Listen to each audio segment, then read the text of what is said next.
Friends, ఇప్పుడే అందిన వార్త. రాష్ట్ర ప్రభుత్వ ఉద్యోగులకు సంబంధించి సీఎం రేవంత్ రెడ్డి భిక్ష అంటూ లేటెస్ట్ అప్డేట్ అయితే రావడం జరిగిందండి. సో ఆ వివరాలు ఏంటనేది వీడియోలో తెలుస్తుంది. వీడియోని స్కిప్ చేయకుండా పూర్తిగా చూడండి. కంప్లీట్ ఇన్ఫర్మేషన్ అయితే అర్థమవుతుందండి. మళ్ళీ ఇంకెవరైనా సరే మన ఛానల్ సబ్స్క్రైబ్ చేయకుండా వస్తున్నట్లయితే వెంటనే మన ఛానల్ సబ్స్క్రైబ్ చేసుకోండి. ప్రభుత్వం నుంచి వచ్చే లేటెస్ట్ అప్డేట్స్ అన్ని కూడా మీ ఫోన్ నోటిఫికేషన్ రూపంలో అందించడం జరుగుతుందండి. చూస్తున్నారు కానీ లైక్ చేయడం మర్చిపోతున్నారు. దయచేసి లైక్ చేయండి. లేట్ చేయకుండా రిలాకి తెలిపోదామండి మనం. సీఎం రేవంత్ ఇటీవల జీ తెలుగు మీడియాలో నిర్వహించినటువంటి తెలంగాణ రియల్ హీరోస్ పోలీస్ అంటే కార్యక్రమంలో ముఖ్య అతిథిగా పాల్గొన్నారు. ఇక నేపథ్యంలో ఆయన మాట్లాడుతూ తెలంగాణలో పూర్తిగా అప్లమయమైందన్నారు. తమకు ప్రతి నెల 18,000 నుంచి 2,000 కోట్ల ఆదాయం వస్తుందని, కానీ ఖర్చులు మాత్రం 22,000 కోట్లు అని చెప్పుకొచ్చారు. అయితే ఈ నేపథ్యంలో తనను కోసుకొని తిన్నా కూడా డబ్బులు చెల్లించలేదని పరిస్థితి.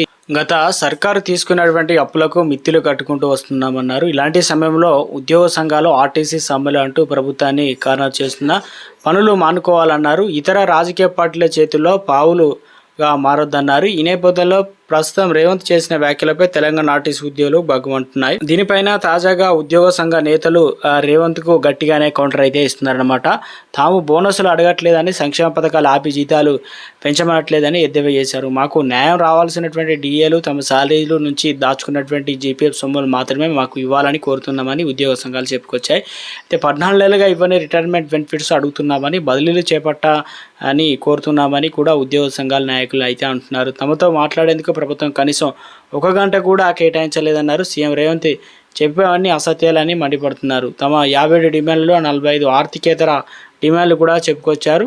వీటి విషయంలో కూడా ఇంకా ఎలాంటి స్పందన లేదన్నారు. అదేవిధంగా తెలంగాణకు చెందిన మంత్రులు హెలికాప్టర్ సోకులు 10ల సంఖ్యలో కాన్వాయ్లకు మాత్రం డబ్బులు ఎక్కడి నుంచి వస్తున్నాయని ఉద్యోగ సంఘాల నేతలు అయితే నిలదీస్తున్నారు. అదేవిధంగా ఉచిత బస్సు, ఫ్రీ కరెంటు ఎవరు అడిగారని, ఉచితాలను బంద్ చేస్తే తెలంగాణకు సరిపడా ఆదాయం సమకూరుతుంది కదా అంటూ రేవంత్ వ్యాఖ్యలపైన ఉద్యోగ సంఘ నాయకులు చావా రవి, టీఎస్ యూటీఎఫ్ రాష్ట్ర అధ్యక్షుడు పుల్గాం దామోదర్ రెడ్డి, జేఏసీ అదనపు సెక్రటరీ జనరల్ మారం జగదీశ్వర్లు అయితే ఎంప్లాయీస్ జేఏసీ చైర్మన్లు, స్ట్రాంగ్